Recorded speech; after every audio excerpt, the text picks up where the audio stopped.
નમસ્તે મિત્રો, હું છું નવરંગ સૈન અને સ્વાગત છે આપનું આઈ ગુજરાતના અમેરિકા સ્પેશિયલ ન્યૂઝ બુલેટિનમાં.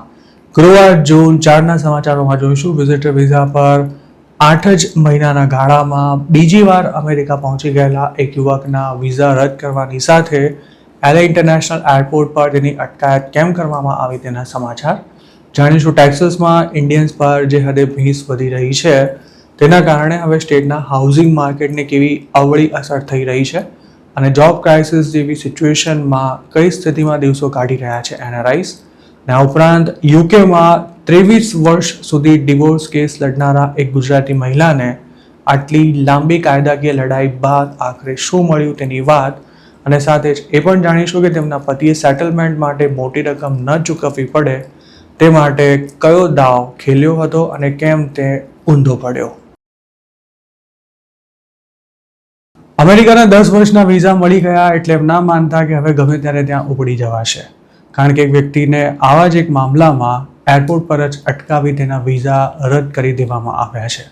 આવું તમારી સાથે ન થાય તે માટે આ વિડીયો ખાસ જુઓ. હાલમાં રેડિટ પર ચર્ચાસ્પદ બનેલી એક પોસ્ટમાં કરાયેલા દાવા અનુસાર 8 મહિનામાં બીજી વાર અમેરિકા પહોંચી ગયેલા એક શખ્સને લોસ એન્જલસ એરપોર્ટ પર ડિટેઇન કરવામાં આવ્યો છે. આ પોસ્ટમાં જણાવ્યા અનુસાર 3 દિવસ સુધી આ યુવકનો કોઈ કોન્ટેક્ટ નહોતો થઈ શક્યો. આ શખ્સ 7-8 મહિના પહેલા અમેરિકા ગયો હતો અને ત્યારે ત્યાં 5 મહિના સુધી રોકાયો હતો.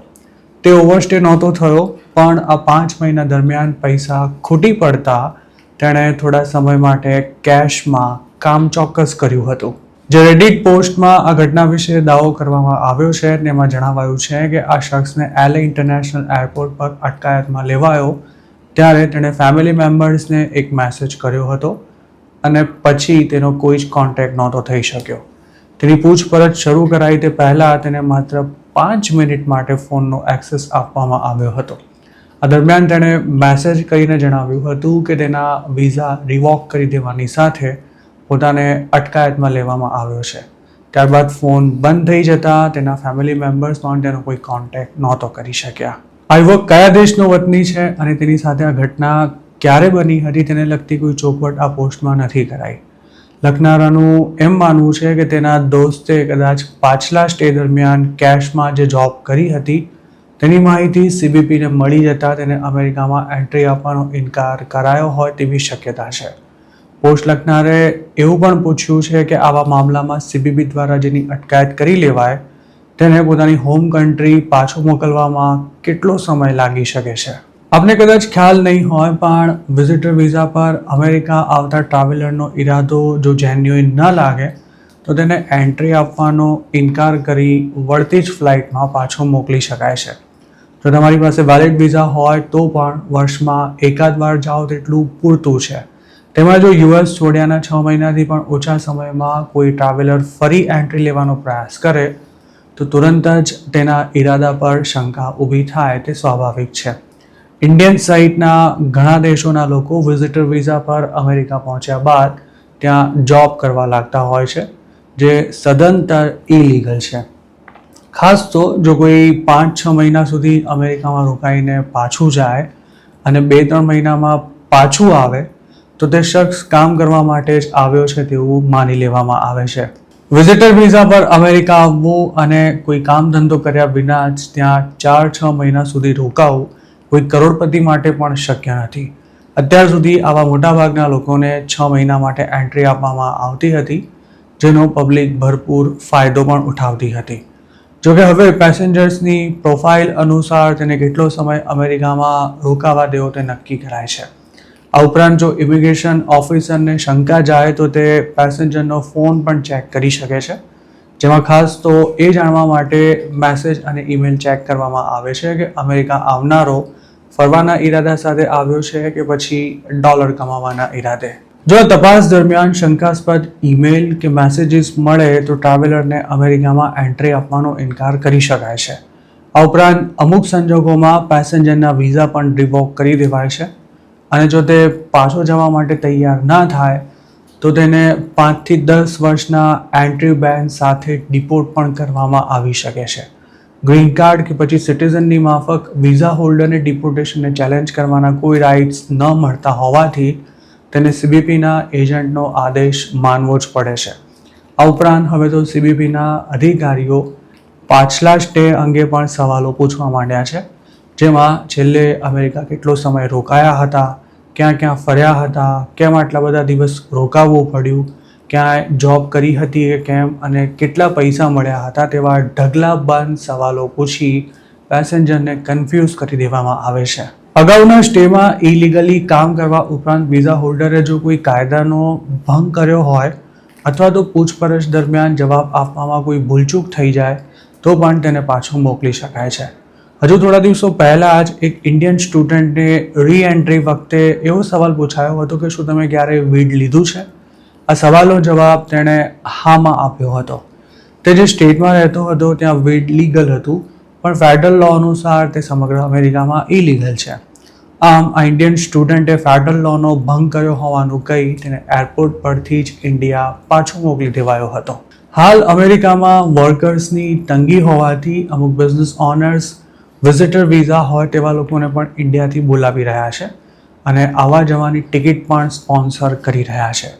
જોકે આવા કોઈ શખ્સને એરપોર્ટ પર ઊભો રાખી સવાલ જવાબ કરવાની સાથે ફોન ચેક કરવામાં આવે તો તેનો ભાંડો ફૂટી શકે છે, જેના પરિણામ સ્વરૂપે આવા શખ્સને ડિપોર્ટેશનથી લઈને એન્ટ્રી બેન સુધીની કાર્યવાહીનો સામનો કરવો પડી શકે છે. હાલની સ્થિતિમાં જો કોઈની એરપોર્ટ પર અટકાયત કરવામાં આવે તો તેને અમુક દિવસો સુધી ડિટેન્શન સેન્ટરમાં પણ રહેવું પડી શકે છે. તો મિત્રો, અમેરિકાના વિઝા હોય તો એન્ટ્રી પણ મળી જ જશે તેની કોઈ ગેરંટી નથી. તમે સાવચેત રહો અને કાયદાનું પાલન કરો તે પણ એટલું જ જરૂરી છે. જો આપની ફેમિલીમાંથી કોઈ અમેરિકા જવાનું વિચારી રહ્યું હોય તો તેની સાથે આ વિડીયો ચોક્કસ શેર કરજો. જે ટેક્સાસ ઇન્ડિયન્સ માટે ડ્રીમ ડેસ્ટિનેશન ગણાતું હતું, ત્યાં હવે રિયલ એસ્ટેટમાં જોવા મળી રહેલી તેજીનો પરપોટો ફૂટી રહ્યો છે, કારણ કે ઇન્ડિયન્સે હવે આ સ્ટેટમાં મકાનો ખરીદવાનું લગભગ બંધ કરી દીધું હોય તેવી સ્થિતિ છે. ટેક્સાસમાં આવેલું ડાલસ અને તેની આસપાસના ટાઉન્સ છેલ્લા કેટલાક વર્ષોથી ભારતીય ઇમિગ્રન્ટ્સ માટે એક ડ્રીમ ડેસ્ટિનેશન બની ગયા હતા. સારી જોબ્સ, સારી સ્કૂલ્સ, ઓછો ટેક્સ અને ઝડપથી વિકસતી ભારતીય કોમ્યુનિટીને કારણે હજારો ઇન્ડિયન ફેમિલીઝ અહીં વસવા માટે આવી હતી. કોવિડ વખતે તો એવા પણ સમાચારો આવ્યા હતા કે અમેરિકામાં રહેતા ઇન્ડિયન્સ ટેક્સાસમાં મોટા પાયે જમીનો ખરીદી રહ્યા છે. પણ હવે આ સ્ટેટમાં સ્થિતિ ખૂબ જ ઝડપથી બદલાઈ પણ રહી છે. ટેક્સાસમાં ઇન્ડિયન્સની વસ્તી 5 લાખથી પણ વધુ હોવાનો અંદાજ છે. ઇન્ડિયન્સની સૌથી વધુ વસ્તી ધરાવતું તે અમેરિકાનું બીજું સૌથી મોટું સ્ટેટ છે. જોકે છેલ્લા 1.5 વર્ષમાં જ ટેક્સાસની પરિસ્થિતિ ખૂબ જ ઝડપથી બદલાઈ રહી છે. બ્લુમબર્ગના એક રિપોર્ટ અનુસાર ડાલસની નોર્ધન સાઇડમાં આવેલા ફ્રિસ્કો, પ્રોસ્પર અને સેલિના જેવા શહેરોમાં જોવા મળી રહેલી હાઉસિંગ બૂમનો પરપોટો હવે ફૂટી રહ્યો છે. અહીં નવા ઘરોનું નિર્માણ તો મોટા પાયે થયું છે, પણ હવે બાયર્સની સંખ્યા ઘટી રહી છે અને ડિમાન્ડ ઓછી થતાં ઘરના ભાવમાં પણ કરેક્શન જોવા મળી રહ્યું છે. કોવિડ પેન્ડેમિક દરમિયાન મોટી સંખ્યામાં લોકો ડાઉનટાઉનથી દૂર અને જમીન મકાન સસ્તા હોય તેવા વિસ્તારોમાં શિફ્ટ થઈ રહ્યા હતા. એ જ સમયે ઘણી મોટી કંપનીઓ ડાલસ ફોર્ટ વર્થ એરિયામાં આવી હતી, જેના કારણે ટેકનોલોજી, ફાઇનાન્સ અને હેલ્થકેર સેક્ટર્સમાં હજારો નવી જોબ્સ ક્રિએટ થઈ હતી. આ જોબ્સ કરનારામાં ઘણા ખરા લોકો H-1B વિઝા પર આવેલા ઇન્ડિયન પ્રોફેશનલ્સ હતા. 2021થી 2024 વચ્ચે માત્ર ડાલસ ફોર્ટ વર્થ એરિયામાં જ લગભગ 32,000 જેટલા H-1B વિઝા મંજૂર કરવામાં આવ્યા હતા. આ આંકડો સિલિકોન વેલી, સિએટલ અને સેન ફ્રાન્સિસ્કો જેવા શહેરો કરતાં પણ વધુ હોવાનું બ્લુમબર્ગના રિપોર્ટમાં જણાવાયું છે. H-1B પર અમેરિકા આવતા ઇન્ડિયન્સને માટે સારી જોબ મળ્યા પછી પોતાનું ઘર ખરીદવું ટોપ પ્રાયોરિટી હોય છે. ડાલસના ઘણા બિલ્ડર્સનું કહેવું છે કે એક સમયે તેમના 70% જેટલા બાયર્સ એશિયન અને તેમાં ખાસ કરીને ઇન્ડિયન્સ હતા. ઇન્ડિયન કોમ્યુનિટીના વધતા પ્રભાવને કારણે ડાલસની આસપાસ આવેલા ટાઉન્સમાં ઇન્ડિયન ગ્રોસરી સ્ટોર્સ, મંદિરો, ક્રિકેટ લીગ્સ અને બોલિવૂડની ફિલ્મો બતાવતા થિયેટર્સ પણ શરૂ થયા હતા. આ ટાઉન્સનો માહોલ હૈદરાબાદ અથવા તેના જેવા બીજા કોઈ શહેરની યાદ અપાવી દે તેવો હતો, પણ હવે આ પિક્ચર બદલાઈ રહ્યું છે. અમેરિકામાં વ્યાજ દર સતત વધી રહ્યા છે, ટેકનોલોજી કંપનીઓમાં છટણી થઈ રહી છે અને આર્ટિફિશિયલ ઇન્ટેલિજન્સને કારણે ઘણા સોફ્ટવેર ડેવલપર્સની જોબ્સ ખતરામાં આવી ગઈ છે. આ કપરી સ્થિતિમાં ટ્રમ્પ સરકારે વધી ઘટી કસર પૂરી કરી નાખતા H1B વિઝા પ્રોગ્રામ પર પણ સખ્ત નિયંત્રણો મૂકી દીધા છે.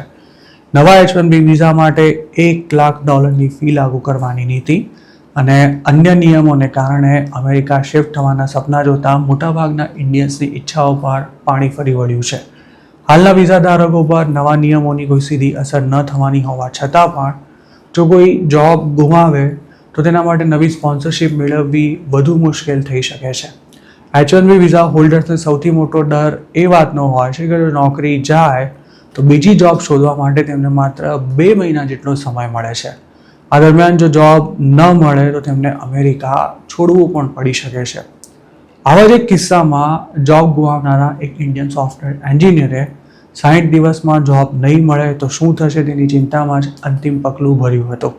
આ એન્જિનિયરના મોત બાદ તેની પત્ની અને 2 બાળકોને ઇન્ડિયા પાછા જવું પડ્યું હતું. તેના બાળકો યુએસમાં જન્મ્યા હતા અને ઇન્ડિયા ક્યારે ગયા જ નહોતા.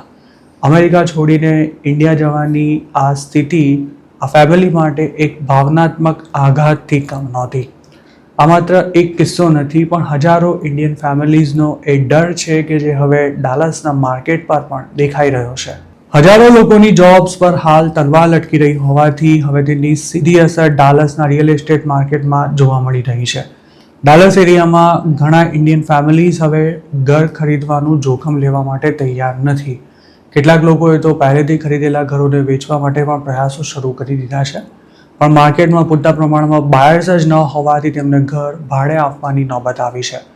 જોકે હવે તો લોકોને ભાડુઆત શોધવામાં પણ ધોળા દિવસે તારા દેખાઈ રહ્યા છે. બ્લુમબર્ગના રિપોર્ટ મુજબ કોલિન કાઉન્ટી કે જેમાં ફ્રિસ્કો, પ્રોસ્પર અને સાલિના જેવા શહેરોનો સમાવેશ થાય છે ત્યાં ઘરની કિંમતમાં છેલ્લા 1 વર્ષ દરમિયાન લગભગ 9% સુધીનો ઘટાડો થયો છે. સમગ્ર ડાલસ મેટ્રો એરિયામાં ભાવ લગભગ 4% જેટલા ઘટ્યા છે. જોકે જ્યાં ઇન્ડિયન બાયર્સનું અત્યાર સુધી મજબૂત પ્રભુત્વ હતું તે વિસ્તારોમાં મકાનોના ભાવમાં સૌથી મોટો ઘટાડો જોવા મળ્યો છે. એક બિલ્ડરે આ અંગે બ્લુમબર્ગ સાથે વાત કરતા જણાવ્યું હતું કે અગાઉ તેમના 70% જેટલા બાયર્સ સાઉથ એશિયન્સ હતા જ્યારે હવે આ પ્રમાણ 30% કરતાં પણ ઓછું થઈ ગયું છે. ડિમાન્ડ ઘટતા આ બિલ્ડર પાસે જ 125થી વધુ નવા ઘર વેચાયા વિનાના પડ્યા છે. આટલું ઓછું હોય તેમ હવે ડાલસના કેટલાક વિસ્તારોમાં ઇન્ડિયન્સની વધતી જતી સંખ્યાનો ઉગ્ર વિરોધ કરવામાં આવી રહ્યો છે. ફ્રિસ્કો સિટી કાઉન્સિલની મિટિંગ્સમાં છેલ્લા 6 મહિનામાં ઢગલા બંધ અમેરિકન્સે H1B વિઝા હોલ્ડર્સ અને ઇન્ડિયન સામે ખુલ્લેઆમ વિરોધ કર્યો હતો અને ન કહેવાના શબ્દો કયા હતા. કેટલાકે તો ઇન્ડિયન્સ અમેરિકાના લોકોની જોબ્સ અને મકાન છીનવી રહ્યા છે તેવા આરોપ પણ લગાવી દીધા હતા. કેટલાક સોશિયલ મીડિયા ઇન્ફ્લુઅન્સર્સ તો ઇન્ડિયન્સના ઘર, ઓફિસ કે પછી બિઝનેસ પર પહોંચી જઈ તેમને જાતભાતના સવાલો કરી તેમના વિડીયો પણ વાયરલ કરી રહ્યા છે. હજારો ઇન્ડિયન ફેમિલીઝ માટે યુએસ ડ્રીમ માત્ર જોબ અથવા તો ઘરનો મુદ્દો નથી. તે તેમની આઈડેન્ટિટી, ફ્યુચર અને તેમના બાળકોના સપના સાથે જોડાયેલો મુદ્દો છે. ડાલસના વિકાસમાં ઇન્ડિયન કોમ્યુનિટીએ ઘણી જ મહત્વપૂર્ણ ભૂમિકા ભજવી છે. ઘર ખરીદવાથી લઈને લોકલ ઇકોનોમીમાં કોન્ટ્રીબ્યુટ કરવા સુધી ભારતીય પરિવારો આ સમગ્ર ઇકોસિસ્ટમનો મહત્વનો ભાગ રહ્યા છે. હવે જો આ સમુદાય પાછળ હટી રહ્યો હોય તો તેની અસર માત્ર હાઉસિંગ સેક્ટર સુધી મર્યાદિત નથી રહેવાની. સૌથી મોટો સવાલ એ છે કે જો ઇન્ડિયન H1B પ્રોફેશનલ્સ અને તેમના પરિવારોને અમેરિકામાં પોતાનું ભવિષ્ય અનિશ્ચિત લાગતું હોય તો તેમની ગેરહાજરીમાં ડાલસ જેવા શહેરોને ધમધમતા કોણ રાખશે? ડાલસના ખાલી પડેલા ઘરો અને ચિંતિત પરિવારો હાલમાં આ જ સવાલોના જવાબ શોધી રહ્યા છે. યુકેમાં રહેતા એક ગુજરાતી કપલના ડિવોર્સના સમાચાર હાલના દિવસોમાં ખાસા ચર્ચાસ્પદ બની રહ્યા છે. આમ તો વેસ્ટર્ન કન્ટ્રીઝમાં છૂટાછેડા સાવ સરળતાથી મળી જતા હોય છે પણ નોર્થ લંડનમાં રહેતા વર્ષા ગોહિલ અને તેમના એક્સ પતિ ભદ્રેશ ગોહિલનો ડિવોર્સ કેસ પૂરા 23 વર્ષ સુધી ચાલ્યો જેમાં અંતે વર્ષા ગોહિલને £6.6 મિલિયન ચૂકવવા માટે પણ કોર્ટે આદેશ કર્યો છે. 3 સંતાનોના માતા વર્ષા ગોહિલે 2002માં જ ભદ્રેશથી અલગ થવા માટે કેસ ફાઇલ કર્યો હતો. તેમનો દાવો હતો કે ભદ્રેશ લફડાબાજ માણસ છે તેમજ તેનું વર્તન પણ વિચિત્ર છે. ડિવોર્સ કેસ ફાઇલ થયો ત્યારબાદ વર્ષા ગોહિલે 37 વર્ષની ઉંમરે £2.70 લાખ સમાધાન પણ કરી લીધું હતું. જોકે કેસ પૂરો થયા બાદ તેમને ખબર પડી હતી કે સેટલમેન્ટ માટે ઓછી રકમ ચૂકવવી પડે તેના માટે પતિ ભદ્રેશે પોતાની ઘણી મિલકતોની માહિતી છુપાવી રાખી છે. યુકેના કાયદા અનુસાર ડિવોર્સના કેસમાં પતિ પત્ની બંને પોતાની પાસે રહેલી તમામ મિલકતોની માહિતી કોર્ટને આપવી પડે છે. ખાસ તો ફાઇનાન્શિયલ સેટલમેન્ટની રકમ નક્કી થાય ત્યારે તમામ પ્રકારની આવક અને અસેટ્સની વિગતો રજૂ કરવાની હોય છે. 2007માં વર્ષા ગોહિલે ફરી કોર્ટના દરવાજા ખટખટાવ્યા હતા. તેમની દલીલ હતી કે ભદ્રેશે પોતાની મિલકતો વિશે છુપાવી રાખેલી માહિતી પોતાના હાથમાં આવી ગઈ છે અને તેના આધારે સેટલમેન્ટની નવી રકમ નક્કી કરવા માટે કેસને રીઓપન કરવામાં આવે. જોકે 2011માં આ કેસમાં એક નાટકીય વળાંક આવ્યો હતો. તે વર્ષમાં ભદ્રેશને મની લોન્ડરિંગ અને ફોર્જરીના ગુનામાં કસૂરવાર ઠેરવી 10 વર્ષની જેલની સજા ફટકારવામાં આવી હતી. તે પોતે પણ વ્યવસાય વકીલ હતો અને તેની સામેની તપાસમાં એવું જાણવા મળ્યું હતું કે ભદ્રેશ ગોહિલ પાસે 28 મિલિયન પાઉન્ડ્સની અસેટ્સ હતી જે આખી દુનિયાના અલગ અલગ દેશોમાં ફેલાયેલી હતી. ક્રાઉન પ્રોસિક્યુશને ભદ્રેશની લાખો પાઉન્ડની મિલકતોને ફ્રીઝ કરી હતી અને ભદ્રેશની આ 2 નંબરી મિલકતો પર તેની પત્નીનો પણ હક ગણાય કે નહીં તે બાબતે પણ કોર્ટમાં કેસ ચાલ્યો હતો. આખરે આ મામલો યુકે સુપ્રીમ કોર્ટમાં પહોંચ્યો હતો અને જજે અગાઉ થયેલા ફાઇનાન્શિયલ સેટલમેન્ટનો કેસ રીઓપન કરવાની સાથે વર્ષા ગોહિલને નવો દાવો રજૂ કરવાની પણ તક આપી હતી. આ કેસમાં વર્ષાની જીત થયા બાદ પણ વર્ષો સુધી બંને વચ્ચેનો નાણાકીય વિવાદ ઉકેલાયેલો રહ્યો હતો કારણ કે ભદ્રેશની મિલકતોને ટ્રેસ કરવાની સાથે રિકવર કરવામાં સમસ્યા આવતા હાઈકોર્ટમાં આ કેસની હિયરિંગ 2023 સુધી થઈ જ નહોતી શકી. હિયરિંગ શરૂ થઈ ત્યારે ભદ્રેશે એવો પણ દાવો કર્યો હતો કે જપ્ત કરાયેલી અસેટ્સ પોતાની ન હોવાથી સેટલમેન્ટની રકમ નક્કી કરવામાં તેની ગણતરી ન કરી શકાય. ભદ્રેશની આ દલીલ સામે વર્ષાના પક્ષે એવી આર્ગ્યુમેન્ટ કરવામાં આવી હતી કે ભદ્રેશે આ તમામ મિલકતો તેમના લગ્ન જીવન દરમિયાન ભેગી કરી હોવાથી તેના પર પોતાનો બરાબરનો હક છે. તો બીજી તરફ ધી ક્રાઉન પ્રોસિક્યુશન સર્વિસે ત્રીજો મોરચો ખોલતા કોર્ટમાં એવી રજૂઆત કરી હતી કે ભદ્રેશની 2 નંબરી મિલકતો ક્રિમિનલ એક્ટિવિટી દ્વારા એકત્ર કરવામાં આવી છે. આ મિલકતોનો ઉપયોગ ક્રિમિનલ રિકવરી પ્રોસિડિંગ્સ માટે થવો જોઈએ અને ફેમિલી કોર્ટના માધ્યમથી તેની કોઈ પણ પ્રકારે વહેંચણી ન કરી શકાય. ત્રણેય પક્ષોની દલીલો સાંભળ્યા બાદ સુપ્રીમ કોર્ટના જસ્ટિસ વિલિયમ્સે એવો ચુકાદો આપ્યો હતો કે ભદ્રેશે તમામ 28 મિલિયન પાઉન્ડની મિલકત ક્રિમિનલ એક્ટિવિટી દ્વારા એકત્ર કરી છે તે સાબિત કરવામાં પ્રોસિક્યુશન નિષ્ફળ રહ્યું છે. કોર્ટે એ પણ નોંધ્યું હતું કે કેટલીક અસેટ્સ લેજિટિમેટ બિઝનેસીસ મારફતે એકત્ર કરવામાં આવી છે અને આ બિઝનેસીસ વર્ષા અને ભદ્રેશ એકબીજાના પતિ પત્ની હતા તે વખતે પણ અસ્તિત્વમાં હતા, જેથી 28 મિલિયન પાઉન્ડની અસેટ્સની વહેંચણી પણ પતિ પત્નીમાં તે પ્રમાણે થવી જોઈએ. કોર્ટે વર્ષાને 6.6 મિલિયન પાઉન્ડની ચૂકવણી કરવા માટે આદેશ કરતા તેના પતિને તદ્દન અપ્રામાણિક માણસ પણ ગણાવ્યો હતો. જસ્ટિસ વિલિયમે પોતાના ચુકાદામાં એમ પણ જણાવ્યું હતું કે ભદ્રેશે પોતે ખૂબ જ મહેનતુ અને ફેમિલી મેન હોવાનું જણાવી પોતાની સાથે અયોગ્ય વ્યવહાર થયો હોવાના દાવા તો કર્યા છે પણ તેની આ રજૂઆતો સત્યથી તદ્દન વેગળી છે. સુપ્રીમ કોર્ટના આ નિર્ણયની સાથે જ બ્રિટનમાં સૌથી લાંબા ચાલેલા ડિવોર્સ કેસનો પણ અંત આવ્યો છે. યુકે જેવા દેશમાં માંડ 1-2 વર્ષમાં ડિવોર્સ કેસ પૂરા થઈ જતા હોય છે, જ્યારે ભદ્રેશ અને વર્ષા 23 વર્ષ સુધી કોર્ટમાં કાયદાકીય લડાઈ લડ્યા હતા. 61 વર્ષીય વર્ષા ગોહિલ 3 સંતાનોના માતા છે. તેમણે મે 2002માં પતિથી અલગ થવા માટે ડિવોર્સ કેસ ફાઇલ કર્યો હતો. જોકે ભદ્રેશે 2.70 લાખ પાઉન્ડમાં સેટલમેન્ટ માટે તૈયારી બતાવી ત્યારથી જ વર્ષાને દાળમાં કંઈક કાળું હોવાની આશંકા ગઈ હતી, જે વર્ષો બાદ સાચી પડી હતી અને તેના કારણે જ વર્ષા ગોહિલ પોતાના ફ્રોડ પતિ પાસેથી 6.6 મિલિયન પાઉન્ડ મેળવી શક્યા હતા. તો મિત્રો, આ હતા અમેરિકાના આજના મુખ્ય સમાચાર. આપને જો મારી રજૂઆત પસંદ આવી હોય તો આ વિડીયોને લાઇક અને શેર કરવાનું તેમજ આઈ એમ ગુજરાતની યુટ્યુબ ચેનલને સબસ્ક્રાઇબ કરવાનું ભૂલશો નહીં, કારણ કે માત્ર આ ચેનલ પર આપને મળશે અમેરિકામાં રહેતા ગુજરાતીઓ માટેના તમામ મહત્વના સમાચાર અને તે પણ આપની પોતાની ભાષામાં.